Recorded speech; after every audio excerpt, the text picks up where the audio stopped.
এই জিনিসটাই ছিল তোমার সবচেয়ে কামনীয়, কিন্তু তোমাকে তো মূলত গায়রে মাজকুর হিসাবে সৃষ্টি করা হয়েছে। খুব শীঘ্রই তুমি আবারও গায়রে মাজকুর হয়ে পড়বে। তারা পুনরায় অপ্রাসঙ্গিক অবস্থায় প্রত্যাবর্তন করবে। চিত্রটা খুবই নিরাশাজনক। কেউ আমার কথা মনে করবে না, কেউ আমাকে জানবে না। প্রসঙ্গত এমনকি যেসব মানুষরা আল্লাহকে বিশ্বাস করে না, তারাও স্মরণীয় হয়ে থাকার চাহিদা অনুভব করে। তাই দেখবেন বিলিয়ন বিলিয়ন ডলারের মালিকেরা, যারা কোনো কিছুতে বিশ্বাস করে না, তারা কোনো ধর্মে বিশ্বাস করে না, আর তারা মৃত্যুর সময় খুবই বৃদ্ধ, মৃত্যুর সময় তারা নিজেদের সম্পদ কোনো হাসপাতালে দান করে যায় বা কোনো দাতব্য সংস্থায় দান করে দেয়, কিন্তু সাথে একটা শর্ত আরোপ করে, বিল্ডিংয়ের গায়ে যেন আমার নাম লেখা থাকে, বা আমার একটা মূর্তি তৈরি করবে আর বিল্ডিংয়ের প্রবেশপথে ওটা রেখে দিবে। কারণ যদিও আমার অস্তিত্ব না থাকে, আমার স্মৃতি যেন বেঁচে থাকে। আমাকে তবু মাজকুর হতে হবে যদিও আমার অস্তিত্ব না থাকে। এটি এমন কিছু যা তাদের হৃদয়ের গহীনে স্থাপন করে দেওয়া হয়েছে। কিন্তু এই যে আকাঙ্ক্ষা, আল্লাহ একটি বাচ্চার ভেতরে এটি রেখেছেন, শিশুটির মনোযোগ পাওয়ার আকাঙ্ক্ষা, বা যে আকাঙ্ক্ষাটা আল্লাহ মানুষের ভিতরে রেখে দিয়েছেন, যা মাল্টি বিলিয়নিয়ার ডলারের সোশ্যাল মিডিয়া ইন্ডাস্ট্রির মূল চালিকা শক্তি। মানুষ যদি অন্যের মনোযোগ না চাইতো, সোশ্যাল মিডিয়ার জন্ম হতো না, এর অস্তিত্ব থাকতো না।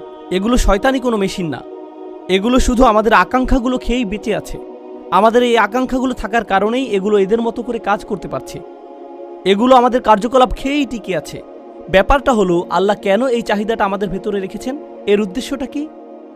আমি কেন সর্বদা স্বীকৃতির অন্বেষণে থাকি? কেন এমন মনে হয়? কেন আমার ভিতরটা শূন্য মনে হয়? যদি স্বীকৃতি না পাই, জানেন আমি কিছু একটা ফিল করি। যদি মনে হয় আমার কোনো উল্লেখ নেই, কেমন যেন ফাঁকা ফাঁকা অনুভূত হয়। আর আল্লাহ নিজেই এই ব্যাপারটা বর্ণনা করেছেন পরের আয়াতগুলোতে। তিনি বলেন, ইন্না হাদাইনাহুস সাবিলা ইম্মা শাকিরা ওয়া ইম্মা কাফুরা। আমি তাকে পথ দেখিয়েছি, একটা পথ। আল্লাহ প্রতিটি মানুষের ভেতরে প্রোগ্রাম করে দিয়েছেন যে তারা এই জীবনে একটি সফরে আছে। এখন এই সফরের একটি অংশ হলো, উপলব্ধি করেন বা না করেন, আপনি সেই সফরে এমনিতে আছেন। ইন্নাকা কাদিহুন ইলা রাব্বিকা কাদহান ফামুলাকিহি।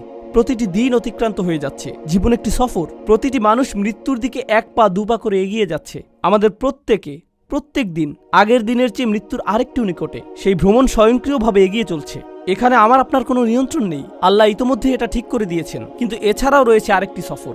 আমার জীবনের সফর নয়, বরং আমার হৃদয়ের ভেতরের এবং আমার মস্তিষ্কের ভেতরের সফর। আল্লাহ চান আমরা যেন আল্লাহর দিকে প্রত্যাবর্তন করার একটা সফর করি। আমরা আল্লাহর কাছ থেকে এসেছি,